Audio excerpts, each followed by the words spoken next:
நாட்களிலே நாம் ஆண்டுடைய சமூகத்தில் வந்து கர்த்தருடைய வார்த்தையை நாம் தியானித்து தேவனுடைய வார்த்தையில் உள்ள வெளிச்சத்தையே நாம் பெற்றுக்கொள்ளும்படி கர்த்தர் தாமே நமக்கு உதவி செய்வாராம். நாளில் வந்திருக்கிற யாவரையும் ஆண்டவராகிய இயேசு கிறிஸ்துவின் நாமத்தினாலே நான் வாழ்த்தி வரவேற்கிறேன். இப்பொழுது நாம் தேவனுடைய வார்த்தையிலிருந்து ஒரு சில வார்த்தைகளை நாம் பார்ப்போம். இதை நம்முடைய ஆத்மாவிலே விளங்கிக் கொள்ள வேண்டும். எங்கே விளங்கிக் கொள்ளணும்? நம்முடைய ஆத்மாவிலே அவைகளை நாம் விளங்கி கொள்ள வேண்டும். நம்முடைய ஆத்மாவிலே அதை விளங்கி கொள்ளும்போது அது ஆவியிலே கிரியை செய்து திரும்ப அதனுடைய சரீரத்தில் அது பலன் செய்கிறதா இருக்கிறது. நான் சொல்கிற வார்த்தையை நீங்கள் நல்லா கவனிக்கணும், சரியா? நாம் தேவனுடைய வார்த்தையை குறித்து நாம் பார்க்க போகிறோம். யோவான் சுவிசேஷம் 2ஆம் அதிகாரம்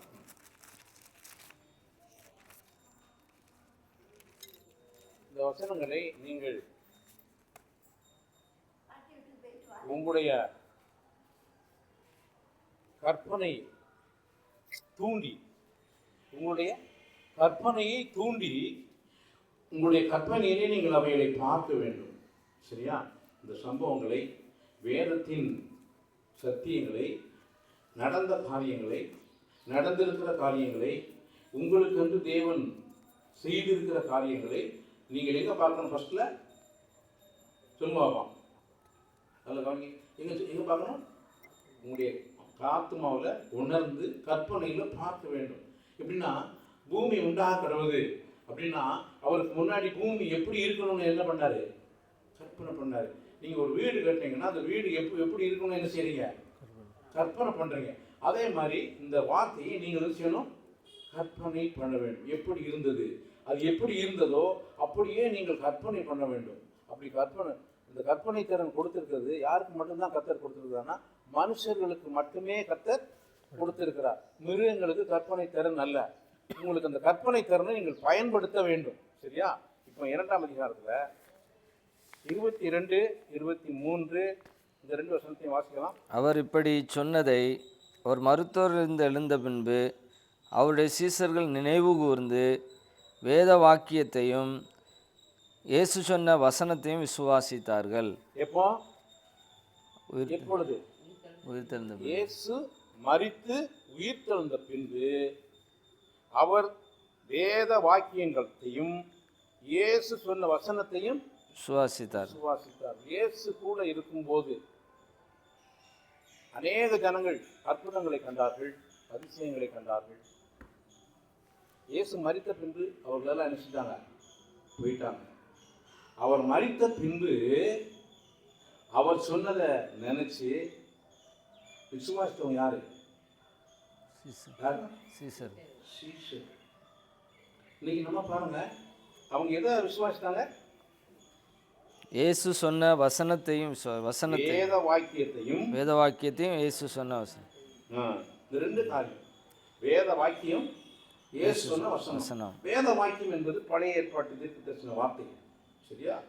எதையும் இயேசு சொன்ன வசனத்தையும் விசுவாசித்தார். அப்போ நம்முடைய வாழ்க்கையில தேவை என்னது? வேத வாக்கியம், அடுத்து இயேசு சொன்ன வார்த்தை. இது 2ஐயும் நாம் விசுவாசிக்கிறோமா? அதுதான் ரொம்ப முக்கியமான காரியம். அப்போ அப்போஸ்தலர்களுடைய மனதில், அவருடைய ஆத்மாவில் என்ன இருந்தது? வேத வாக்கியமும் அவருடைய வார்த்தை வசனம், இயேசுடைய வசனமும் இருக்கு.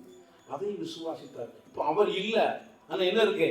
வேத வாக்கியம் இருக்கு, வசனம் இருக்கு. எத்தனை பேர் இதை விசுவாசிக்க ஆயத்தமாய் இருக்கிறோம்? இதை எத்தனை பேர் விசுவாசிக்க ஆயத்தமாய்? அடுத்த வசனம் பண்ணி வைப்போம். பஸ்கா பண்டிகையிலே அவர் எருசலேமில் இருக்கையில் அவர் செய்த அற்புதங்களை அநேகர் கண்டு அவருடைய நாமத்தில் விசுவாசம் வைத்தார்கள்.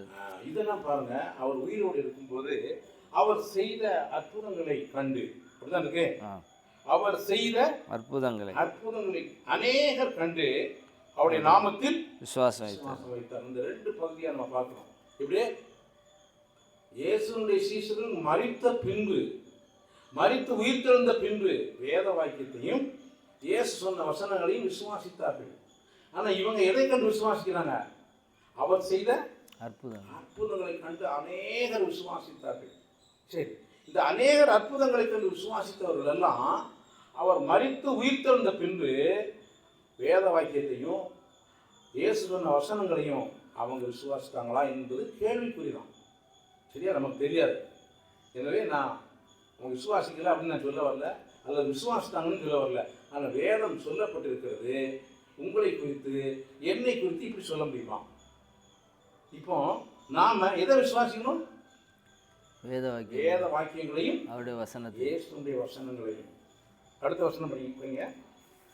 அப்படி எப்படி இருந்தும் அநேகர் அவரை அற்புதங்கள் விசுவாசித்தாங்க.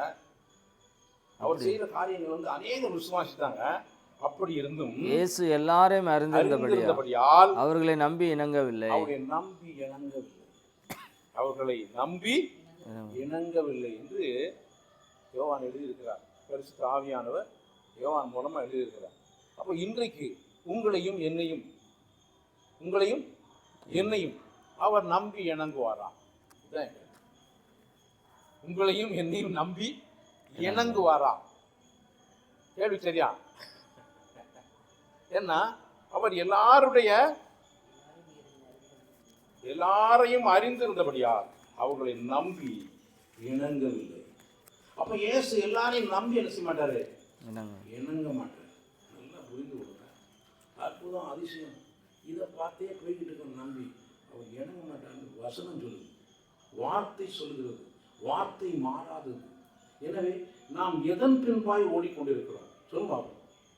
அற்புதம், அதிசயத்தை நம்பி ஓடிக்கொண்டிருக்கிறோமா, அல்லது வேத வாக்கியத்தையும் இயேசு சொன்ன வசனங்களையும் விசுவாசித்து நாம் ஓடிக்கொண்டிருக்கிறோமா? இன்னைக்கு நிறைய பேர் 99% பார்த்தீங்கன்னா எதுவும் தான் போய்கிட்டு இருக்கு, அற்புதமும் அதிசயத்தையும் இதைத்தான் காட்டி காட்டி காட்டி போயிட்டே இருக்காங்க ஜனங்கள். ஆனால் வேத வாக்கியம் என்ன சொல்லுது? இயேசு என்ன வசனம் சொன்னாரு? இதை நம்பி யாரும் விசுவாசிக்கிறதுக்கு ஆயத்தமா இல்லை. அங்கே அற்புதம் நடக்குது, அங்கே அதிசயம் நடக்குன்னா கூட்டமாக போகிறாங்க. அதான் இயேசு சொன்னார்ல, அநேகர் கண்டு. அப்போ அற்புதம் செய்வது அவருக்கு ரொம்ப எளிது. ஆனால் அவருடைய வேத வாக்கியத்தையும் அவருடைய வசனத்தையும் விசுவாசிக்கும்படி செய்வது கஷ்டம் அவருக்கு. சரியா? விளங்குதா உங்களுக்கு? அப்போ நாம எந்த கேட்டகரியில் இருக்கணும்? வேத வாக்கியத்தையும் இயேசுடைய வசனத்தையும் நாம் எந்த அளவுக்கு நேசிக்கிறோம், எந்த அளவுக்கு வாசிக்கிறோம், அதை எந்த அளவுக்கு உள்வாங்குகிறோம், அது எந்த அளவுக்கு நம்முடைய வாழ்க்கையில கிரியை செய்ய நாம் வாஞ்சிக்கிறோம். பிரியமானவர்களே, யோசிச்சு பாருங்க. 2 கூட்டம் இருக்கு. இயேசு அந்த 2 கூட்டத்தையும் பார்த்தார். சரியா? இயேசு அந்த 2 கூட்டத்தையும் பார்த்தார். இப்ப பாருங்க, அதுக்கு முன்னாடி நீங்க பாருங்க 19. இயேசு அவர்களுக்கு பிரதித்திரமாக, இந்த ஆலயத்தை இடித்து போடுங்கள், 3 நாளைக்குள்ளே இதை எழுப்புவேன் என்றார். 3 நாளைக்குள்ளே இதை எழுப்புவேன். இதை இடிச்சு போடு, இதை 3 நாளைக்குள்ளே எழுப்புனாரு. இவங்கெல்லாம் அன்னைக்கு தேவாலயம் அவங்களுக்கு பெருசு. கரெக்டா? இந்த ஆலயம் அவங்களுக்கு பெருசா, ரொம்ப பெருசு. ஆலயம் ரொம்ப பெருசு. அன்னைக்கு யூதர்களுக்கு பெருசு என்னன்னா தேவனை விட சொல்ல போனா அவங்களுக்கு தேவாலயம் தான் பெருசு. இயேசுவே அங்கே ஏற்றுக்கொள்ளல, இயேசு தான் கர்த்தர். ஆனால் அவங்களுக்கு எதுதான் பெருசா தெரியுது? இன்றைக்கும் ஜனங்களுக்கு தேவாலயம் தான் பெருசா தெரியுது, சத்தியம் பெருசாக தெரியவில்லை. கோயில் இருக்கு, கீபோர்ட் இருக்கு, டான்ஸ் இருக்கு, இதைத்தான் பார்க்கறாங்களே தவிர வார்த்தை இருக்கிறதா எத்தனை பேர் பார்க்குறாங்க? வேத வாக்கியத்தை பிரசங்கிக்கிறாங்களா? இயேசுவின் வசனத்தை பிரசங்கிக்கிறாங்களா? இதை கேட்பதற்கு எத்தனை பேர் போறாங்க? எப்படி? அப்போ நம்முடைய வாஞ்சையும் தாகமும் அங்க அற்புதம் நடக்கா, இதை பார்க்க போறாங்க. ஆனா அடுத்து, அப்பொழுது யூதர்கள் இந்த ஆலயத்தை கட்ட 46 வருஷம் சென்றதே, நீர் இதை 3 நாளைக்குள்ளே எழுப்புவீரோ என்றார்கள். அவரோ தம்முடைய சரீரமாகிய ஆலயத்தை குறித்து பேசினார். பிரியமானவர்களே, அவரோ தம்முடைய சரீரமாகிய ஆலயத்தை குறித்து பேசினார். அப்போ அவருடைய சரீரம் ஆலயம் அவங்களுக்கு அது செய்யல, விளங்கல. அவர் தீர்க்க தரிசனம் சொன்னார், இந்த ஆலயத்தை இடிச்சு போடுங்க, இது 3 நாள்ல நான் திரும்ப என்ன செய்வேன்? எழுப்புவேன். நடந்தா நடக்கலையா? 3ஆம் நாள் உயிரோடு எழுந்தார். அந்த 3ஆம் நாள் அவர் எழுந்ததை அவர் 3ஆம் நாள் உயிரோடு எழுந்ததினால் உங்களுக்கும் எனக்கும் என்னவெல்லாம் ஆசீர்வாதம் இருக்கு அப்படிங்கிறத இந்த வசனத்தில் இருக்கு. இந்த வசனத்தை யாருமே படிக்க விரும்பல. சரியா? இந்த வசனத்தை யாருமே படிக்க விரும்பல. இந்த வசனத்தை விசுவாசிக்கவும் விரும்பல. அவங்களுக்கு என்ன வேணும்? மிராக்கிள், ஒண்டர், இதான் வேணும். அற்புதமும் அதிசயம் என்பதை தேவனுடைய வார்த்தை வேண்டாம். தேவனுடைய இன்றைக்கு இப்படித்தான் இந்த உலகம் போய் கொண்டு இருக்கிறது. நீங்களும் நானும் எப்படி இருக்கிறோம் யோசிச்சு பாருங்க. அதுக்கு பின்னாடி நிறைய பேர் தான். சரி, 5000 பேர் போசிட்டாரு. மேல் வீட்டில் கூட்டிட்டு வந்து எத்தனை பேர்? 120. 120. அப்போ உயிர் தந்த பின்பு கூடி வந்து எத்தனை பேர் தான்? 120 பேர் தான். அவர் 120 பெருசா 5000 பெருசா? 120. நமக்கு 5000 பெருசு, அது அவருக்கு 120 தான் பெருசு. நீங்க 120ல ஒண்ணா 5000த்துல ஒண்ணா? பிரியமானவர்களே, யோசித்து பாருங்க. எப்போ உயிர் தெழுந்த பின்பு அவர் என்னெல்லாம் சொன்னார், உயிர் தெழுந்த பின்பு என்னெல்லாம் நடந்துச்சு, உயிர் தெழுந்த நடந்த வெளிப்படுத்தப்பட்ட காரியங்கள் என்ன, இதை குறித்து பேசுகிறவர்கள், தியானிக்கிறவர்கள், யோசிக்கிறவர்கள், இதை குறித்து வேதத்தில் எழுதியிருக்கிறதை குறித்து ஆராய்கிறவர்கள் இல்லை. ஆனா என்ன வேணும்? அன்றைக்கும் அற்புதம் செய்தவர் இன்றைக்கும் அற்புதம் செய்கிறார். அவர்களை நம்பி அவர் இணங்கினதா எனக்கு தெரியாது. வேதம் சொல்லவில்லை. உங்களை நம்பி அவர் இணங்குவாரா? நம்மை நம்பி அவர் இணங்குவாரா? நம்மை நம்பி ஒரு பொறுப்பை ஒப்பு கொடுத்தாரா? அவங்க தான் சொன்னாரு. அப்படி இருந்தவங்க தான் சொன்னாரு. எல்லாரையும் சொல்லல. நீங்கள் பலனடைந்து யூதேயா, சமாரியா, எருசலேம் முழுவதும் நீங்கள் சாட்சிகளாக இருப்பீர்கள். யாரை நம்பி? வேத வசனத்தை விசுவாசிக்கிறவங்களுக்கு தான் ஆண்டவர் அந்த பொறுப்பை கொடுக்கிறார், அந்த ஆசீர்வாதத்தை கொடுக்கிறார். விளங்குதா? யாருக்கு கொடுக்கிறார் என்பது முக்கியம். உங்க வீட்டு சாவி எல்லாரும் கொடுப்பீங்களா? நீங்களே கொடுக்க மாட்டீங்களா? அவர் கொடுப்பாரா? பிரியமானவர்களே, வேத வாக்கியங்களையும் இயேசுடைய வசனங்களையும் யார் விசுவாசிக்கிறார்களோ அவர்களுக்கு தம்முடைய பொறுப்பை கொடுப்பார், தம்மை ஒப்பு கொடுப்பார், தம்மை வெளிப்படுத்துவார், மற்ற எல்லாருக்கும் அற்புதம் செய்வார், அதிசயம் செய்வார். நான் செய்ய மாட்டார் என்று சொல்லவில்லை.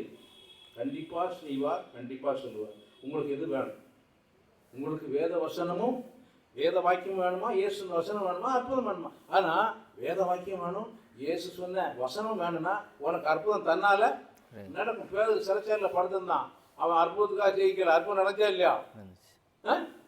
பிரியமானவர்களே, பவுல் அற்புதம் செய்கிறவனா இருந்தான். ஆனா அவருக்கு ஒரு அற்புதம் நடக்கணும்னு அவன் சில விரும்பல. பிரியமானவர்களே, இப்படி நீங்களும் நானும் இந்த பூமியில வாழ்வது எவ்வளவு பெரிய சாக்கியம். இன்றைக்கு அவர் நம்மை நம்பி ஒப்பு கொடுப்பாரா? நமக்கு என்ன வசனம் இருக்கு, அற்புதம் நடக்கணும், எப்படியாவது ஒரு அற்புதம் நடக்கணும், இது நம்முடைய விருப்பமா? அல்லது வேத வாக்கியத்தையும் இயேசுவின் வசனங்களையும் நாம் விசுவாசிப்பதற்கு அதை வாசிக்கிறோமா, அதை தியானிக்கிறோமா, அதை நம்முடைய வாழ்க்கையில நேசிக்கிறோமா? நீங்க கை கொள்ளுகிறீர்களா? நான் கேட்கவே இல்லை. நீங்கள் கை கொள்ளுகிறீர்களா என்று நான் சில கேட்ட. நீங்கள் நேசித்து வாசித்தால் நீங்கள் கை கொள்வீர்கள். கரெக்டா? ஒருவன் என்னிடத்தில் அன்பாய் இருந்தால் என் கற்பனைகளை கை கொள்ளுவான். அப்போ அவருக்கு அன்பாய் இருக்கும்போது கை கொள்ளுவான். அப்போ நீங்க அவருடைய வசனத்தை நேசிக்கும் போது, வாசிக்கும் போது உங்களுடைய வாழ்க்கையில அது நிறைவேறும். சரியா? 20 வசனம், மனுஷர் உள்ளத்தில் இருப்பதை அவர் அறிந்திருந்தபடியால் மனுஷரை குறித்து ஒருவரும் அவருக்கு சாட்சி கொடுக்க வேண்டியதா இருக்கவில்லை. ஒருத்தன் அவர் சொல்ல வேண்டாம் சார். ஒருத்தனும் இவர் நல்லவரு, இவர் கிடைக்காரு, இவர் ரொம்ப விசுவாசி அப்படின்னு சாட்சி சொல்ல வேண்டிய அவசியமே இல்லை. நம்முடைய ஆண்டவர் எப்படிப்பட்டவர் தெரியுமா? இப்படிப்பட்டவர். எனவே உங்களுக்கு குறித்து ஒருவரும் அவருக்கு சாட்சி கொடுக்க வேண்டியதில்லை. நானும் உங்களுக்கு குறித்து சாட்சி சொல்ல வேண்டியதில்லை. நீங்கள் எனக்கு என்னை குறித்து சாட்சி சொல்ல வேண்டிய அவசியமும் இல்லை. நமக்கு எல்லாவற்றையும் அவர் என்ன செய்கிறார்? அறிந்திருக்கிறார். இப்படிப்பட்டவரை நான் ஆராதிக்கிறேன், இப்படிப்பட்டவரை நான் பின் செல்கிறேன், இப்படிப்பட்டவருக்கு என்னுடைய வாழ்க்கையை ஒப்பு கொடுத்திருக்கிறேன் என்ற நிச்சயம் நமக்கு எத்தனை பேருக்கு உண்டு? இப்படிப்பட்டவரை நான், அதாவது யோவான் 12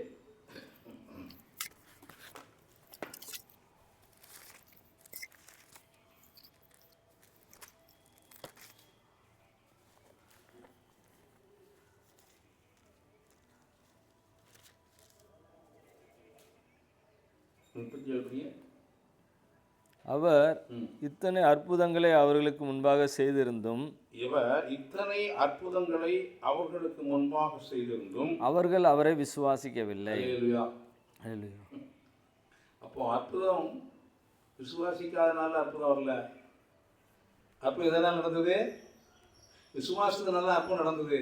ஆனால் அடுத்த ஸ்டேஜுக்கு அவன் போகல. எஸ் ஆண்டவரே எங்களுக்கு ஒரு அற்புதம் செய்யணும், அற்புதம் செய்யறாரு. ஆனால் அதுக்கு அடுத்து விசுவாசிக்கணும்ல. ஏதோ விசுவாசிக்கணும், வேத வாக்கியத்தையும் வசனத்தையும் விசுவாசிக்கணும்ல. அற்புதம் செய்வார். அவர் அற்புதம் செய்வார்னா அப்படி போனா சும்மா போனா போகல. அப்போ அவர் அற்புதங்கள் செய்திருந்தும் அவருக்கு முன்பாக செய்திருந்தும் அவர்கள் அவரை விசுவாசிக்கவில்லை. அடுத்து கர்த்தாவே கர்த்தாவே எங்கள் மூலமாய் கேள்விப்பட்டதை விசுவாசித்தவன் யார்? கர்த்தருடைய பயம் யாருக்கு வெளிப்பட்டது என்று ஏசாயா தீர்க்கதரிசி சொன்ன வசனம் நிறைவேறும்படி படி நடந்தது. அப்போ எது நிறைவேறும்? நாம நினைக்கிறது நிறைவேறாது, அவர் சொன்ன வார்த்தை நிறைவேறும். தீர்க்கதரிசிகள் மூலமாய் சொன்ன வார்த்தை நிறைவேறும். பிரியமானவர்களே, ஆகையால் அவர்கள் விசுவாசிக்க மாட்டாமல் போனார்கள். ஏனெனில் ஏசாயா பின்னும் அவர்கள் கண்களினால் காணாமலும் இருதயத்தினால் உணராமலும் குணப்படாமலும் இருக்கும்படிக்கும் நான் அவர்களை ஆரோக்கியமாக்காமல் இருக்கும்படிக்கும் அவருடைய கண்களை அவர் குருடாக்கி அவர் இருதயத்தை கடினமாக்கினார் என்றார். அப்போ மனக்கண் இருதயம் இந்த ரெண்டும் பாருங்க நினைஞ்சிருக்கே, குருடாக்கப்பட்டிருக்கிறது, கடினப்பட்டிருக்கிறது. குருடாக்கப்பட்டிருக்கிறது, கடினமாக்கப்பட்டிருக்கிறது. இதனால அவங்க என்ன செய்ய முடியல? விசுவாசிக்க முடியல. எங்கள் மூலமாய் கேள்விப்பட்டதை விசுவாசித்தவன் யார்? பிரியமானவர்களே, அப்படியானால் ஏன் விசுவாசம் வரல? வார்த்தையில் விசுவாசம் வரலன்னா இருதயம் என்ன செய்யப்பட்டிருக்கு? குருடாக்கப்பட்டிருக்கிறது.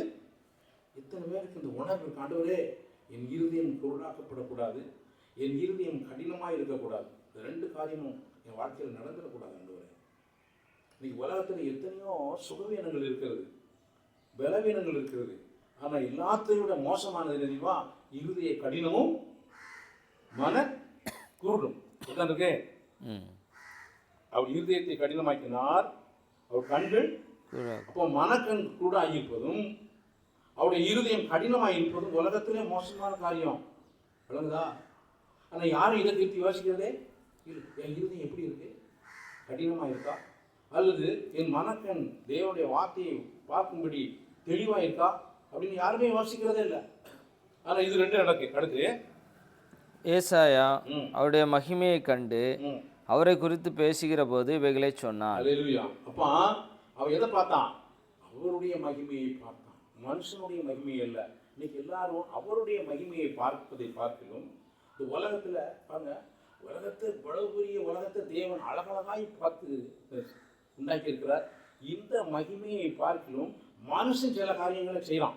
இப்படி சொல்ல போனால் உங்களுக்கு புரியும்படி சொன்னேன். பாபிலோனில் தொங்கு தோட்டத்தை உண்டாக்கலாம், அதை பார்த்து அவன் நினைஞ்சான், ஆச்சரியப்பட்டான். ஐயப்பா ஆச்சரியம், உலகத்தில் 7 அதிசயம்ன்றான். என்ன? தாஜ்மஹாலையும் உலக அதிசயத்தில் சேர்த்தான். இது யார் செஞ்சது? உலகமே அதிசயம் தாண்டா, நீயே ஒரு அதிசயம் தாண்டா. இவன் அவசியம் அண்டவரே தாவீது சொன்னான், என்னை அதிசயமாய் உண்டாக்கிறபடினா நான் உண்மை துதிப்பேன். அப்போ என்னை இத்தனை ஆச்சரியமாய் நீ உண்டாக்கி இருக்கிறீர், இதற்காய் கர்த்தருக்கு எத்தனை பேர் நன்றி சொல்றோம். அடுத்து வாசிங்க. ஆகிலும் அதிகாரிகளிலும் அநேகர் அவரிடத்தில் விசுவாசம் வைத்தார்கள். ஆகிலும் அதிகாரிகளிலும் அநேகர் அவரிடத்தில் விசுவாசம் வைத்தார்கள். அநேகர் விசுவாசம் வைத்தார்கள். அப்படி இருந்தும் ஜெப ஆலயத்துக்கு புறம்பாக்கப்படாதபடி பரிசேயர் நிமித்தம் அதை அறிக்கை பண்ணாதிருந்தார்கள். தெரியுது, ஆனா இங்க இதை விட்டு போய வேண்டியிருக்கோம். சபை விட்டு தூக்கிறார். யார் முக்கியம் இல்ல, இவரை விட சபை முக்கியம். இன்னைக்கு இப்படிதான், வசனத்தை விட அது முக்கியம், தேவனுடைய வாக்கியத்தை விட எங்களுக்கு அது முக்கியம். பிரியமானவர்களே, இப்படி நம்ம வாழ்ந்துருக்காங்க. ஏன்னா இந்த பூமி நமக்கு சதம் அல்ல, சொந்தமும் அல்ல.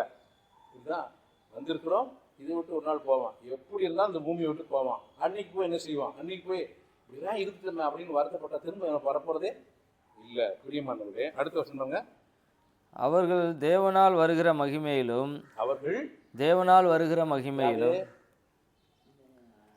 அது விசுவாசம் வச்ச அதிகாரிகள். அதிகாரிகள் விசுவாசம் வச்ச அதிகாரிகள் தேவனால் வருகிற மகிமையிலும் மனுஷரால் வருகிற மகிமையை அதிகமாய் விரும்பினார்கள். இதையும் விரும்புறாங்க, அதையும் விரும்புறாங்க. ரெண்டையும் விருப்பம் இருக்கு.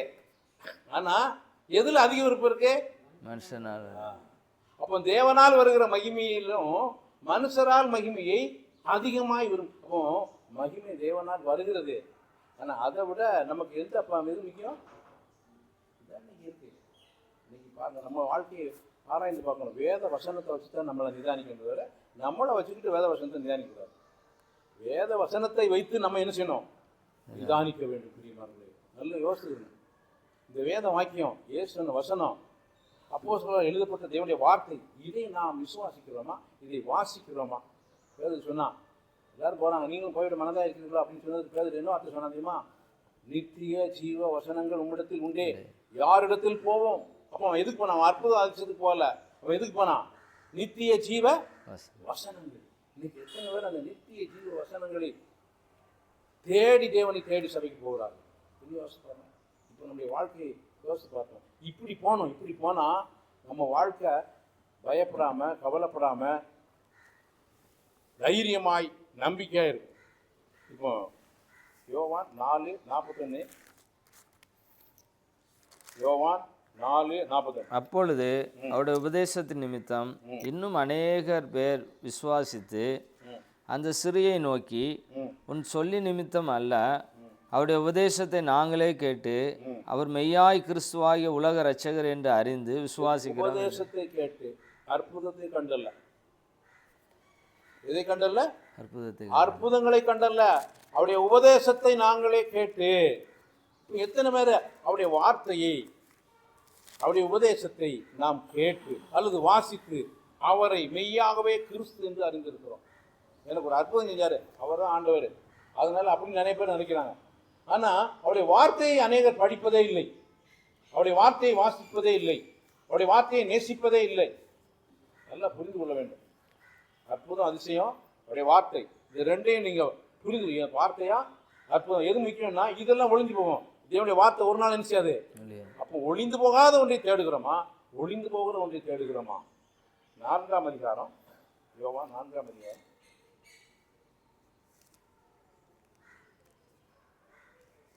41. அப்பொழுது அவருடைய உபதேசத்தின் நிமித்தம் இன்னும் அநேகர் 5:41. நான் மனுஷரால் மகிமையை ஏற்றுக்கொள்கிறதில்லை. மனுஷரால் மகிமையை ஏற்றுக்கொள்கிறது. அவரை பின்பற்றுகிறவனும் செய்ய மாட்டான். மனுஷரால் வருகிற மகிமையை ஏற்றுக்கொள்ள மாட்டான். எத்தனை பேர் இப்படி வாழ விரும்புகிறோம்?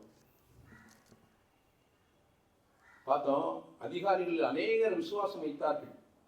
அவங்க ஜெப ஆலயங்களுக்கு புறம்பாக்கப்படாதபடிக்கு தங்கள் விசுவாசத்தை அறிக்கை செய்ய மறுத்தார்கள். இன்னைக்கு உங்களை குறித்தும் என்னை குறித்தும் என்ன? அடுத்து 44. தேவனாலே மாத்திரம் வருகிற மகிமையை தேடாமல், தேவனாலே மாத்திரம் வருகிற மகிமையை தேடாமல், ஒருவரால் ஒருவர் மகிமையை ஏற்றுக்கொள்ளுகிற நீங்கள் எப்படி விசுவாசிப்பீர்கள்?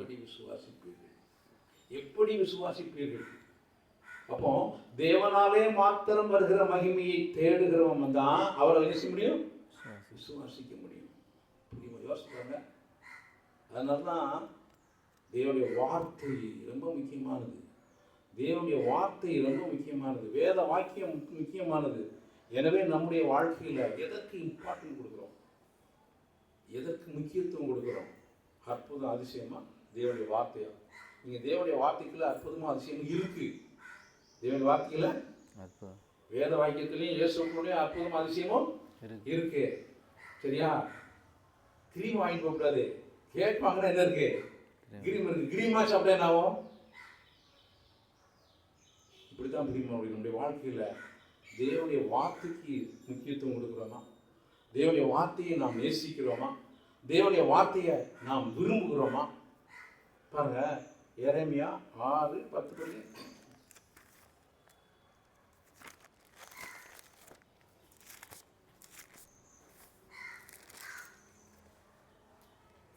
அவர்கள் ம். கேட்கும்படி ம். நான் யாரோட பேசி எச்சரிப்பேன்? அவர்கள் கேட்கும்படி அவர்கள் கேட்கும்படி கேட்கும்படி நான் யாரோட பேசி எச்சரிப்பேன்? எச்சரிப்பேன். அவருடைய செவி விருத்த சேதனம் இல்லாதது. அவருடைய செவி விருத்த சேதனம் இல்லாத இல்லாதது. அவர்கள் கேட்க மாட்டார்கள். அவர்கள் கேட்க மாட்டார்கள். கர்த்தருடைய வசனம் ம். அவர்களுக்கு நிந்தையாய் இருக்கிறது. இவ்வளவு வருத்தத்தோட இந்த வார்த்தை கற்றுக்கிறோம். கர்த்தருடைய வசனம் அவர்களுக்கு நிந்தையாய் இருக்கிறது. பைபிள் இருக்கு, ஆனா அது எப்படி இருக்கு? நிந்தை. நிந்தையா இருக்கிறது. அதன் மேல் அவர்களுக்கு விருப்பமில்லை. என்னல்ல விருப்பமில்லை. அற்புதாசியம் வேணும். விருப்பமில்லை. ஆகையால் நான் கர்த்தருடைய உக்கிரத்தால் நிறைந்திருக்கிறேன். சரி, அப்போ நமக்கு எப்படி வேறு வசனத்துக்கு வாங்கியிருக்கா? நம்ம பிரியம் அற்புதம் அதிசயத்துக்காக நாம் தேவனுக்கு வரோமா? தேவனுடைய வார்த்தைக்காக தேவனுக்கு வரோமா? இப்போ நாம் சபைக்கு வருகிறோம், நாம் எதற்காய் வருகிறோம்? தேவனுடைய வார்த்தைக்காய் வருகிறோமா? அல்லது வேற எதுவும் நோக்கம் இருக்கா? ஆண்டவர் எப்படி பார்ப்பாங்க? நான் பார்க்கல, ஆண்டவர் எப்படி பார்ப்பாரு? ஏண்டா அவர் இவன் என்ன நோக்கத்தோடு வருகிறான்? வசனம் எவ்வளோ முக்கியம் தெரியுமா? வார்த்தை எவ்வளோ முக்கியம். அவர் எல்லாவற்றையும் பார்க்கணும். தன்னுடைய வசனத்தை அவர் மகிமைப்படுத்தினார் என்று வேதத்தில் பார்க்கணும். அவன் பேர் சொன்னான், நித்திய ஜீவ வசனங்கள் உங்களிடத்தில் உண்டே. அப்போ தேவனுடைய வார்த்தைக்கு நம்ம எவ்வளோ பணம், 1 கோடி ரூபா, 1 லட்சம் கோடி, இது எல்லாவற்றையும் பார்க்கலும் தேவன் முக்கியம், தேவனுடைய வார்த்தை முக்கியம். ஆபிரகாமுக்கு அழைக்கப்பட்டவனுக்கு தேவனுடைய சத்தம் முக்கியம், சொத்து முக்கியம் இல்லை. கரெக்டா? ஆனால் லோத்துக்கு சொத்து முக்கியம், தேவன் முக்கியம் இல்லை. லோத்துட்ட தேவன் பேசுற மாதிரி எங்கேயா இருக்கான்னு பாருங்க. ஆசீர்வாதம் வாங்கிட்டு போயிட்டான், ஆனால் தேவன் அவன்கிட்ட பேசவே. ஆனால் ஆபிரகாம்கிட்ட பேசணும். அன்னைக்கு நாம இருக்கோம். எனவே நீங்கள் தேவனுடைய சத்தத்தை கேட்கிறவர்களாக இருக்க வேண்டும். ஆபிரகாம் தேவனுடைய சத்தத்தை கேட்டான். நீங்கள் தேவனுடைய சத்தத்தை கேட்கணும்னா தேவனுடைய வார்த்தையை நேசித்து படிக்க வேண்டும். அற்புதத்திற்காக அல்ல, அதிசயத்திற்காக அல்ல. ஆண்டவருடைய வார்த்தையில என்ன இருக்குன்னு பார்க்கணும். எபிரேயர்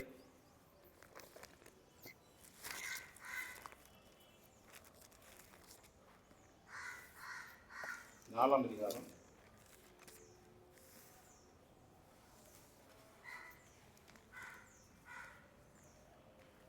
7ஆம் வசனம். இன்று அவருடைய சத்தத்தை கேட்பீர்களாகில். அவருடைய சத்தம். நான் யாரோடு பேசுவேன், நான் எப்படி பேசுவேன் அப்படின்றார். அப்போ இன்று ஒவ்வொரு நாளும் அவருடைய சத்தத்தை நாம் கேட்க வேண்டும். நீங்கள் நிறைய பேர் இன்று அவருடைய சத்தம் எழுதி இவங்க கொடுத்துருக்காங்க, அவன் அதை படிச்சிருக்கான். இன்றைக்கு மறுநாள் சொல்லி இவங்க போட்டு விடுறாங்க, அதை படிச்சுட்டு இருக்கான். ஆனால் அவருடைய சத்தத்தை கேட்க இருக்கு. இவங்க எழுந்து படித்தா அவன் சத்தத்தை, அவர் சத்தத்தை எப்படி கேட்க முடியும் சொல்லுங்களேன்? இவங்க எழுதுனதை படித்தா அவருடைய சத்தத்தை எப்படி கேட்க முடியும்? நீ அவருடைய சத்தத்தை நேரம் கேட்கணும்.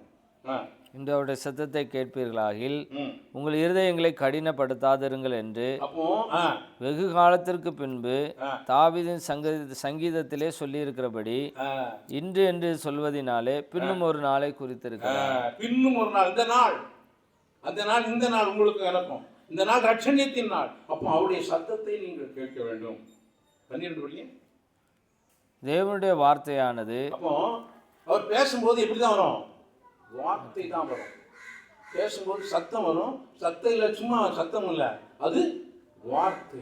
அப்போ தேவனுடைய வார்த்தையானது ஜீவனும் வல்லமையும் உள்ளதாயும், ஜீவன் வல்லமை உள்ளதாயும், இருபுறமும் கருக்குள்ள எந்த பட்டயத்திலும் கருக்கானதாயும், ஆத்மாவையும் ஆவியையும் கணுக்களையும் ஊனையும் பிரிக்கத்தக்கதாக உருவ குத்துகிறதாயும், இருதயத்தின் நினைவுகளையும் யோசனைகளையும் வகையறுக்கிறதாயும் இருக்கிறது. தேவனுடைய வார்த்தை, தேவனுடைய சத்தம் இவ்வளவு வேலை என்ன செய்யும்? நம்ம வாழ்க்கையில செய்யும். எனவே பிரியமானவர்களே, நீங்கள் ஜீவன் உள்ளவர்களாய் வாழ்வதற்கு ஜீவனுள்ள தேவனுடைய வார்த்தையை நாம் நேசித்து வாசித்து நம்முடைய செவியில கேட்டு நம்முடைய இருதயத்தை கடினமாக்காமல் ஒப்பு கொடுப்போமானால், நொறுங்குண்ட இருதயம் தேவனுடைய வார்த்தைக்கு ஒப்பு கொடுப்போமானால் உன் வாழ்க்கையில் அற்புதம் அதிசயம் தன்னால் நடக்கும். அற்புதம் அதிசயத்துக்காக போக வேண்டிய அவசியமே இல்லை. பிரியமானவர்களே, முதலாவது தேவனுடைய ராஜ்யம். தேவனுடைய ராஜ்யம் தேவனுடைய வார்த்தை இல்லாமல் தேவனுடைய ராஜ்யம் இல்லை. எனவே தேவனுடைய வார்த்தையை நீங்கள் நேசித்து வாசித்து அதை தியானித்து அதை ஒவ்வொரு நாளும் உங்களுடைய வாழ்க்கையில் உட்கொண்டு நீங்கள் இதை பிறருக்கு கொடுக்க வேண்டும். அதுதான் மேட்டர். என்ன செய்யணும்? சங்கீதம் 66:16.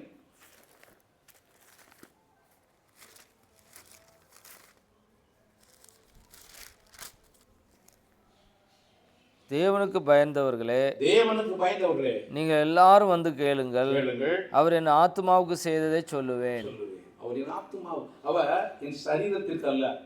கேட்டா இப்போ எல்லாரும் என்ன பண்ணிருக்காங்க? சரீரம். அவர் என் ஆத்துமாவுக்கு. அப்போ ஆத்துமாவுக்கு கர்த்தர் ஒன்றை செய்து கொண்டு இருக்கிறார், இனியும் செய்வார். அப்போ இந்த ஆத்துமாவுக்கு செய்து நாம் சொல்கிறோமா? இன்னைக்கு எத்தனை பேர் சபையில கர்த்தரின் ஆத்துமாவுக்கு செய்ததை, பழைய உடன்படிக்கையில் வாழ்ந்த தாவீதே சொல்றான், அவரின் ஆத்துமாவுக்கு செய்ததை சொல்லுவேன். எனவே பிரியமானவர்களே, தேவனுடைய வார்த்தையில் அவ்வளவு ஜீவன் இருக்கு, வல்லமை இருக்கு, பலன் இருக்கு, ஞானம் இருக்கு. எனவே பிரசங்கத்தை காட்டிலும் தேவனுடைய வார்த்தையில பவர் ஜாஸ்தி. உண்மையா இல்லையா?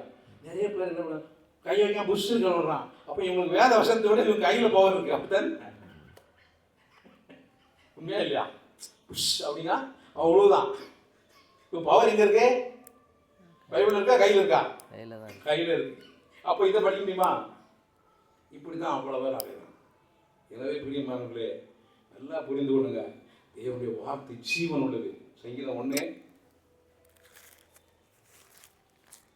என்ன அருமையான தேவன் தன்னுடைய வார்த்தையை நம்ம கொடுத்திருக்கிறார் என்பதை நாம் சங்கீதம் 2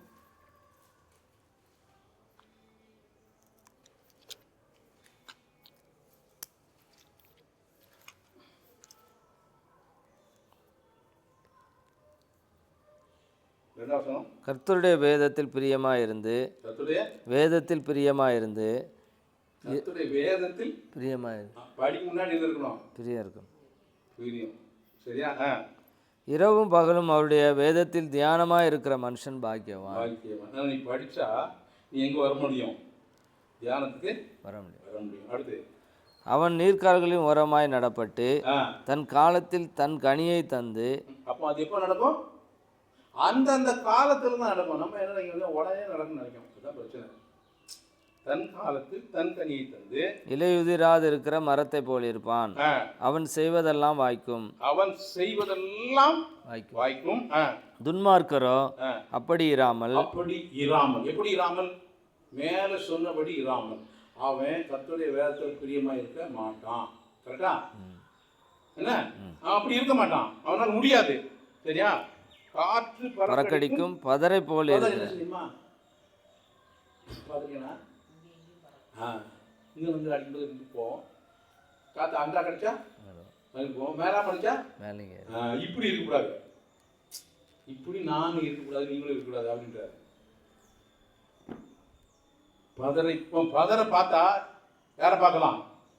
துன்மார்க்கன். அப்ப இப்படி அலைதவனை பார்த்தா அவன் யாரு? துன்மார்க்கன். அடுத்து, ஆகையால் துன்மார்க்கர் நியாய தீர்ப்பிலும் பாவிகள் நீதிமான்களின் சபையிலும் நிலை நிற்பதில்லை. கர்த்தர் நீதிமான்களின் வழியை அறிந்திருக்கிறார், துன்மார்க்கரின் வழியோ அழியும். 2 காட்டு கேட்கிறான். துன்மார்க்கர், நீதிமான். இது எங்க உலகத்துல சபையிலையா?